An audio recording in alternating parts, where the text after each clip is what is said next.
Good morning 10th class.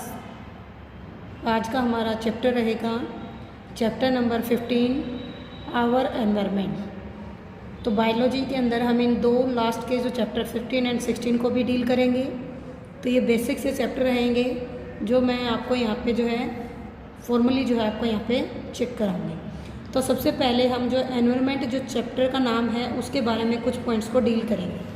तो environments के बारे में जब हम डील करेंगे तो हमारे पास बुक के कुछ पॉइंट्स हैं जो आप यहाँ से जो है इन चीज़ों को चेक करोगे। मीन्स एनवायरनमेंट होता क्या है। तो एनवायरनमेंट हमारे जो कोई भी लिविंग बीइंग है उसके जो सराउंडिंग का जो एरिया है उसी को हम क्या बोलते हैं, एनवायरनमेंट। तो हमारे पास इसके लिए कुछ कंसेप्ट है जिनको हम यहाँ पे डील कर रहे हैं थ्रू दी बुक। तो इन पॉइंट्स में आप चेक करोगे कि एनवायरनमेंट क्या है। तो एनवायरनमेंट किसी भी लिविंग ऑर्गेनिज्म की जहाँ पे वो रहता है उसकी जो सराउंडिंग जो कंडीशन है, बायोलॉजिकल लिविंग साथ में रहता हो या उसके कोई केमिकल पॉइंट है या फिर कोई फिजिकल पॉइंट है, ये तीनों ही पॉइंट यानी तीनों कंडीशन उस रीजन की जहाँ पे लिविंग बीइंग रहता है उसको हम क्या बोलते हैं, उसका एनवायरनमेंट। यानी लिविंग जहाँ रहता है उसके चारों ओर का वो वातावरण ही क्या होता है, हमारा एनवायरनमेंट, जिसको हिंदी में हम बोलते हैं वातावरण। तो इस वातावरण में क्या क्या चीज़ें इंक्लूड होती हैं, तो उसमें एयर होगा, light, soil and temperature and water and presence and absence of other organism. तो यानी वहाँ पे जो ऑर्गेनिज्म रहता है उसके चारों ओर का air, light, soil, temperature, water या कोई भी लिविंग यदि वहाँ पे है या नहीं है, तो वो सारी कंडीशन क्या कहती हैं कि वो वहाँ पे उसकी जो है ग्रोथ होगी या नहीं होगी, वो डेवलपमेंट करेगा या ग्रोथ करेगा, वहाँ पे वो सारे सराउंडिंग एरिया को ही हम क्या बोलते हैं, एनवायरनमेंट। तो ये जो एनवायरनमेंट है, वातावरण है, इसके जो है हमारे पास तीन मेन कंपोनेंट हैं जिसमें हमने पहले में बात की थी अभी फिजिकल अराउंड, सेकेंड हमने बात की लिविंग प्रेजेंट है या एब्सेंट है, एंड थर्ड वन हमने बात की मेट्रोलॉजिकल फैक्टर। तो ये तीनों ही हमारे कंपोनेंट है हमारे एनवायरनमेंट के।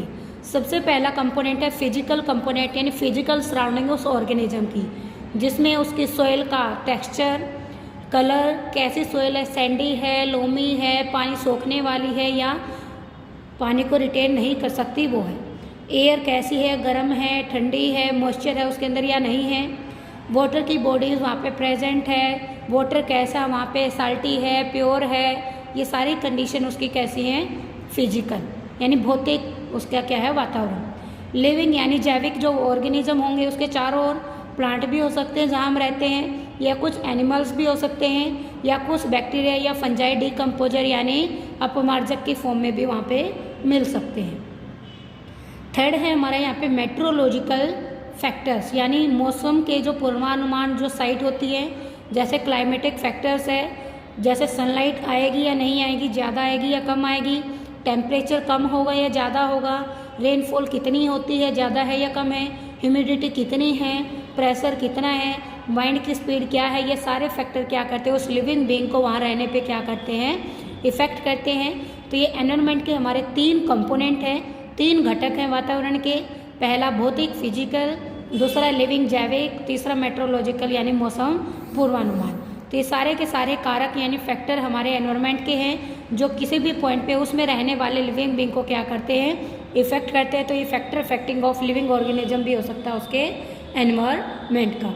तो अब यहाँ पे इन्हीं तीनों को हम जो है अलग अलग डिटेल से यहाँ पे चेक कर रहे हैं कि कैसा है हमारा फिजिकल एनवायरनमेंट। तो पहला जो फिजिकल जो एनवायरनमेंट था अभी हमने बोला कि ये कंपोनेंट है, तो उसमें क्या रहेगा, तो फिजिकल जो एनवायरनमेंट है वो एबायोटिक यानी अजैविक यानी लिविंग नहीं होगा, तो उसको हम क्या बोलेंगे, नॉन लिविंग एनवायरनमेंट। यानी किसी भी लिविंग यानी जीव जंतु जहाँ पे वो रहता है उसके चारों ओर का जो नॉन लिविंग वातावरण है या अजैविक जो वातावरण है उसी को हम क्या बोलते हैं, फिजिकल एनवायरनमेंट। तो इसमें नॉन लिविंग कौन कौन सी चीज़ें थी, अभी हमने बोला सोइल, तो सोइल या वाटर बॉडी या अराउंड वो जो अर्थ के चारों ओर उस ऑर्गेनिज्म के चारों ओर प्रेजेंट है वही क्या, उसका फिजिकल एनवायरनमेंट। तो दूसरा हमने बात की थी मेट्रोलॉजिकल जो फैक्टर है वो भी किस में आते हैं, हमारे फिजिकल में ही आते हैं। तो ये दोनों फैक्टर हमारे फिजिकल एनवायरनमेंट का रोल प्ले करेंगे किसी भी ऑर्गेनिज्म के। अब ये जो फिजिकल एनवायरनमेंट है हमारे लिए यानी किसी लिविंग के लिए उसके एनवायरनमेंट के अंदर क्यों ज़रूरी है, तो क्यों ज़रूरी है, तो अभी आपने देखा कि सोइल है, सोइल के अंदर हमारे डिफरेंट टाइप के न्यूट्रिएंट मिलते हैं, मैंने बोला था अभी। तो वाटर बॉडी है, वाटर में भी कुछ टाइप के न्यूट्रिएंट मिलते हैं, कुछ लिविंग ऑर्गेनिज्म जो वाटर में रहते हैं, या एयर जो किसी भी सराउंडिंग ऑर्गेनिज्म के लिए रेस्पिरेशन का काम करती है। तो ये सारी चीज़ें जब उस एनवायरनमेंट में होगी तो वो उसके लिए क्या करेगा, एसेंशियल हो जाएगा, ज़रूरत हो जाएगी, उसकी आवश्यकता पड़ेगी। तो ये हमारे फिजिकल एनवायरनमेंट किसी भी लिविंग बीइंग के लिए क्या है, नीड है, एसेंशियल है कि सारे के सारे जो न्यूट्रिएंट है या स्पेस है या वेदर है वो सारा कहाँ से मिलता है, फिजिकल फैक्टर्स। तो क्यों है ये फिजिकल फैक्टर्स जो है यहाँ एनवायरनमेंट हमारे लिविंग बीइंग के लिए। तो जब भी हमने बोला है कि सोइल के अंदर डिफरेंट टाइप के न्यूट्रिएंट जो है एलिमेंट मिलते हैं, कि सोइल के ऊपर जितना भी डेड डिकेइंग पार्ट होता है, यदि फंजाई या बैक्टीरिया उसको डिकम्पोज कर दे, उसको जो है गला सड़ा के उसमें से जो न्यूट्रिएंट वो सोइल में मिल जाएंगे। और वो जो सोइल जहाँ पे लिविंग बीइंग रहेगा उसमें लिविंग प्लांट भी हो सकता है, तो जब भी प्लांट वहाँ पे रहेगा तो उसको सारे न्यूट्रिएंट वहीं से मिलेंगे। सेकेंड हम बात करेंगे प्रोवाइडिंग स्पेस। तो कोई भी लिविंग बीइंग अर्थ के ऊपर रहता है तो सोइल उसको क्या देती है, स्पेस भी देती है, इसलिए हमारा फिजिकल एनवायरनमेंट क्या है, जरूरी है।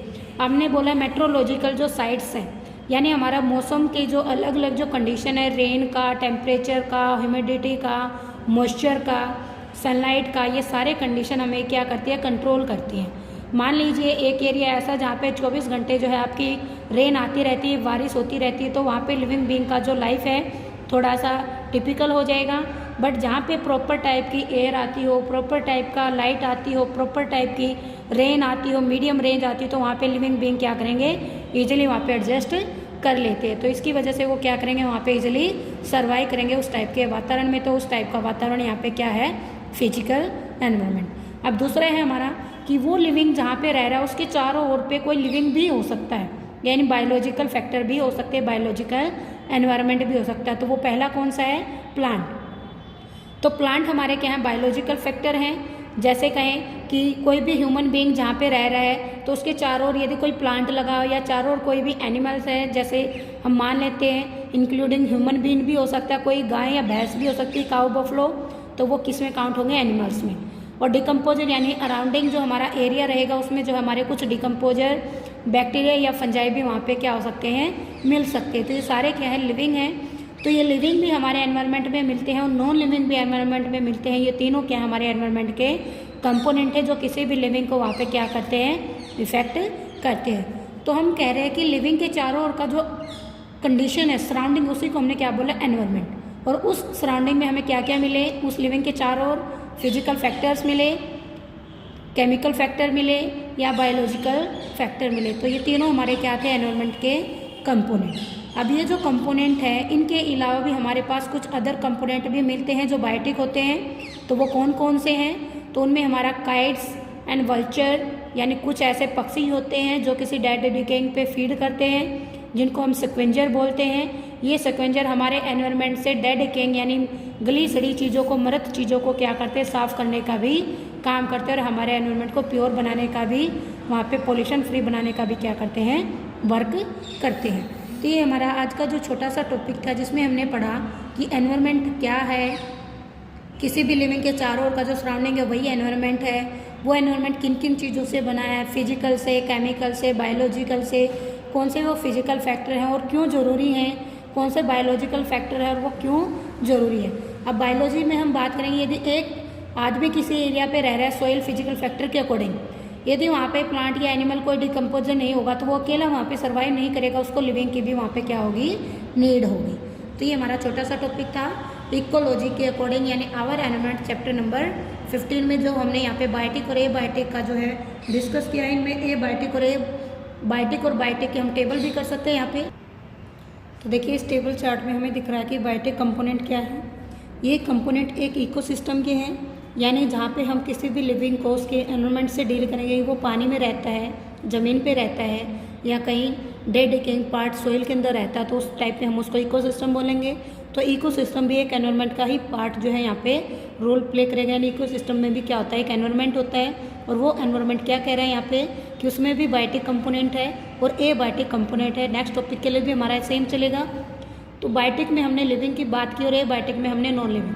तो एबायोटिक में हमने नॉन लिविंग किस किस को काउंट किया है, एयर, वाटर, सोलर रेडिएशन यानी सन की लाइट, टेम्परेचर या सोइल। ऐसे लिविंग में हमने किसकी बात की, प्रोड्यूसर की, कंज्यूमर की या डिकम्पोजर, यानी जो प्लांट होंगे उनको प्रोड्यूसर बोलेंगे, उनको जो खाने वाला होगा वो कंज्यूमर रहेगा, और उनको जो डिकम्पोज करेगा वो डिकम्पोजर।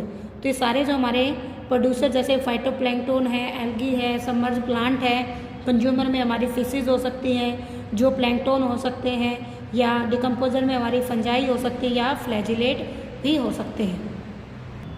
तो आप देख रहे हैं यहाँ पे प्रोड्यूसर फाइटोप्लैंक्टन, एल्गी, फ्लोटिंग या सबमर्ज प्लांट है। कंज्यूमर में जो plankton, free swimming, bottom developing forms हैं। डिकम्पोजर में कोई भी फंजाई या बैक्टीरिया, कोई भी फ्लैजिलेट, प्रोटोजोन भी हो सकता है। ऐसे यहाँ पे एबायोटिक में भी अभी आपने चेक किया, सोयल पार्टिकल्स भी हो सकते हैं, वाटर भी हो सकता है, कार्बन डाइऑक्साइड, ऑक्सीजन गैसेज भी हो सकती हैं, वाटर के अकॉर्डिंग सोलर रेडिएशन भी हो सकता है, या सोइल भी हो सकता है। ये सारे क्या थे हमारे कंपोनेंट ऑफ एनवायरनमेंट। तो आज के चैप्टर में हमने जो है चैप्टर नंबर 15 आवर एनवायरनमेंट में क्या किया है, एनवायरनमेंट और उसके कंपोनेंट्स के बारे में क्या किया है डील, जो थे हमारे बायोटिक एंड एबायोटिक कंपोनेंट। तो यहाँ से आप इनके जो है अपने नोट्स भी बना सकते हैं, इनको यहाँ से क्वेश्चन को रिवाइज भी कर सकते हैं। यही से हमारे क्वेश्चन जो है सोल्व होंगे।